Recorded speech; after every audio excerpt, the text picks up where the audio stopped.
The world was stunned as news flashed across screens and social media feeds. Ukrainian drones had sunk a key Russian supply ship in the Caspian Sea, a place long thought to be beyond the reach of the war. Headlines blared from New York to Tokyo. Russia's safe logistical highway was ablaze, and the global community was left reeling at the audacity and precision of the strike.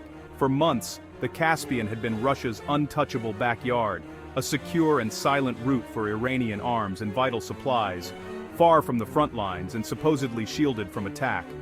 That illusion shattered in a single night of fire and chaos, as explosions lit up the sky and the myth of Russian invulnerability was reduced to smoke and wreckage.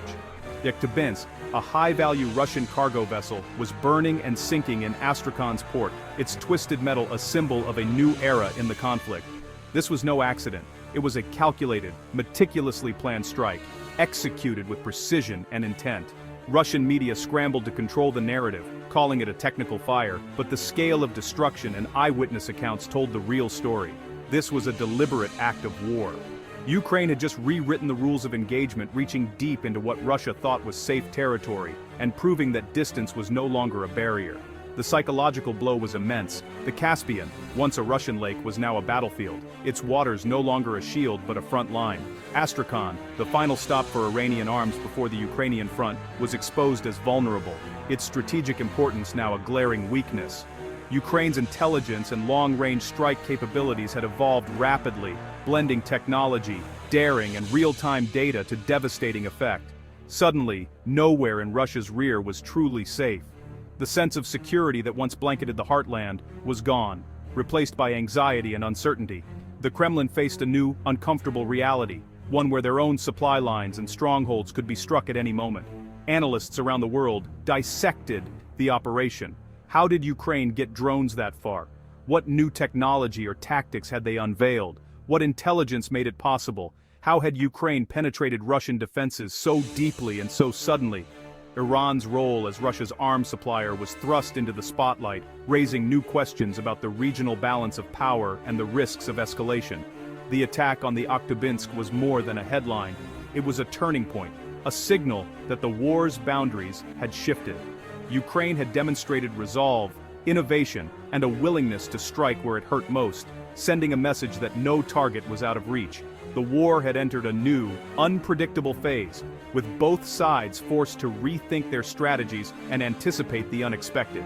The world watched, waiting for Russia's next move, as uncertainty and tension rippled across capitals and command centers. The message was clear: the old rules no longer applied, and the conflict had entered uncharted waters. The Caspian was no longer a sanctuary. It had become a symbol of vulnerability, and a warning to all who thought themselves untouchable. In the pre-dawn darkness, deep inside Ukrainian territory, a sense of anticipation hung in the air. The silence was broken only by the soft shuffle of boots and the distant hum of generators, as the base came alive with purpose. A team of elite operators, handpicked for their skill and resolve, prepared for a mission that had been months in the making. Every movement was deliberate, every gesture practiced, as they checked and rechecked their gear, knowing the stakes could not be higher. 14 long-range drones, each meticulously loaded with custom explosives, sat ready on a hidden airfield. Their engines were silent, but the potential for destruction was immense. These weren't hobbyist quadcopters. They were advanced machines engineered for stealth, range, and maximum destruction. Each drone represented the cutting edge of Ukrainian ingenuity and determination.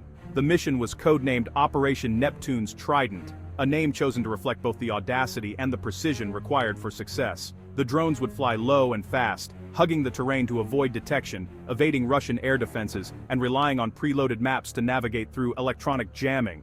Every second of their journey had been planned in painstaking detail. The target was a Russian supply ship, anchored over 700 miles away in Astrakhan, a port Russia considered untouchable, far from the front lines, and supposedly safe from attack. Russian defenses were focused elsewhere, leaving the Caspian coastline exposed and vulnerable, a gap in their armor that Ukraine was ready to exploit. Ukrainian planners had mapped every radar blind spot, every patrol schedule, and every possible route. Their intelligence teams worked tirelessly, analyzing surveillance data to ensure the mission's success. At precisely 4:12 a.m., the first drone lifted off, its lights vanishing into the darkness, followed in quick succession by the rest. One by one, they disappeared into the night sky, beginning their long journey.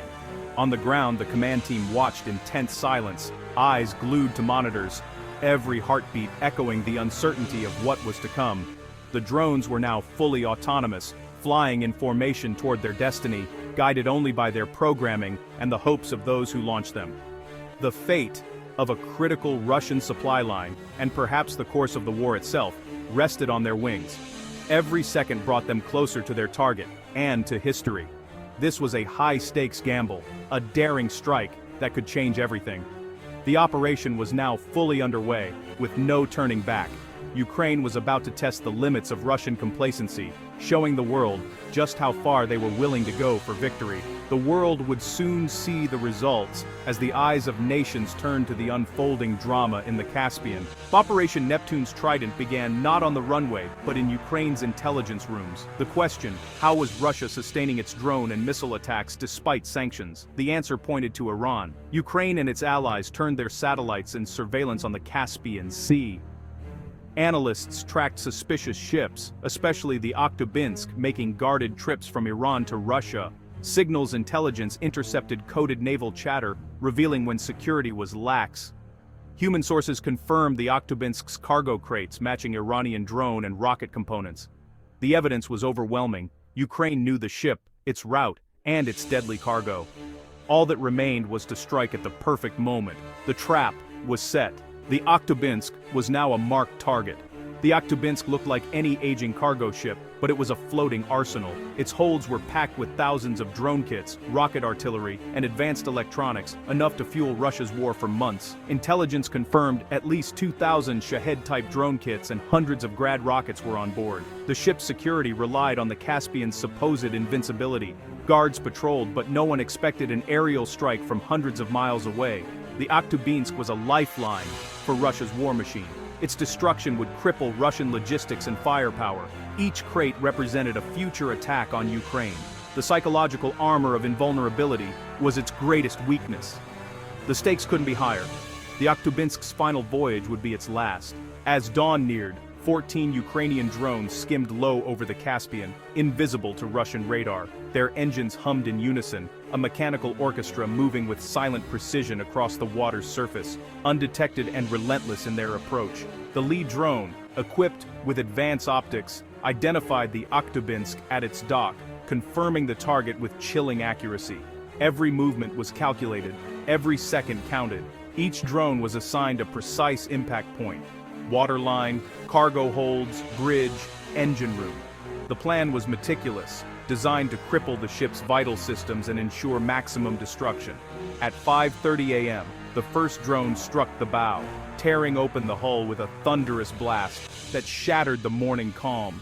Seconds later, another drone slammed into the engine room, sending black smoke skyward and plunging the ship into chaos. The rest followed in rapid succession, triggering catastrophic explosions in the cargo holds. Flames erupted, consuming everything in their path. The attack was a choreographed assault, not a random barrage. Each strike landed with deadly intent, a testament to the precision of modern warfare. Secondary blasts from munitions turned the ship into a firestorm, lighting up the dawn sky and sending shockwaves through the port. Water rushed in through breached compartments. The Oktyabinsk began to list, its fate sealed as the sea claimed its wounded hull. In less than 90 seconds, the ship was mortally wounded, its structure failing under the relentless assault. The port echoed with the sound of twisting metal and detonating rockets. Panic and confusion spread as the scale of destruction became clear. The drones had delivered a fatal blow, retreating into the dawn as the Oktyabinsk burned and sank behind them. It was a display of technological and tactical brilliance. The Oktyabinsk was doomed, a casualty of innovation and strategy. The Caspian would never be the same. The echoes of this assault would linger, a stark reminder of the new era of warfare. The port of Astrakhan erupted in chaos as explosions shattered the dawn. The Oktyabinsk's holds became a volcano of fire and shrapnel. Crew and guards scrambled on the tilting decks, communications lost. Russian emergency services were overwhelmed. Fireboats could only watch from a distance. The ship groaned and listed, water flooding in. Rescue attempts were frantic and disorganized. Within an hour, the Oktyabinsk rolled onto its side and slipped beneath the surface. The wreck blocked a key shipping channel, contaminating the water with oil and munitions. Salvage would be dangerous and complex. Russia's priority shifted to hiding evidence, but it was too late. The message was clear: nowhere was safe. In the aftermath, Astrakhan was a scene of panic and devastation. Oil slicks and debris, charred crates, drone fragments, washed ashore. Russia claimed a technical fire, but the evidence told another story. Ukraine released satellite images and intercepted Russian communications, exposing the truth. Social media filled with photos of Iranian drone parts and a burned shipping manifest in Cyrillic and Farsi. The proof was irrefutable. Iran and Russia were caught red-handed. The Akhtubinsk was, now, a crime scene. Russian divers scrambled to recover sensitive materials, but the world had already seen the evidence. The strike was a military and intelligence victory for Ukraine. The Caspian secrets were exposed. The narrative had changed forever. The loss of the Akhtubinsk sent shockwaves through Russia's military and economy. Thousands of drone components and rockets were lost, crippling Russia's arsenal. Drone and rocket attacks on Ukraine dropped sharply. The logistics pipeline was disrupted for months. The financial costs soared. Hardware lost, salvage and cleanup mounting, trade disrupted. Insurance premiums for Caspian shipping skyrocketed, but the deepest wound was psychological. The myth of Russian invincibility in the Caspian was shattered. Every port and depot was now a potential target. Russian morale and confidence plummeted. Ukraine had proven it could strike anywhere. The Astrakhan strike triggered global repercussions. Russia and Iran's denials collapsed under irrefutable evidence. Western nations threatened new sanctions on Tehran. Caspian neighbors grew uneasy as the region became a war zone. Shipping insurers declared the area high risk. Trade ground to a halt. Russia's once reliable supply route was now a dangerous gamble.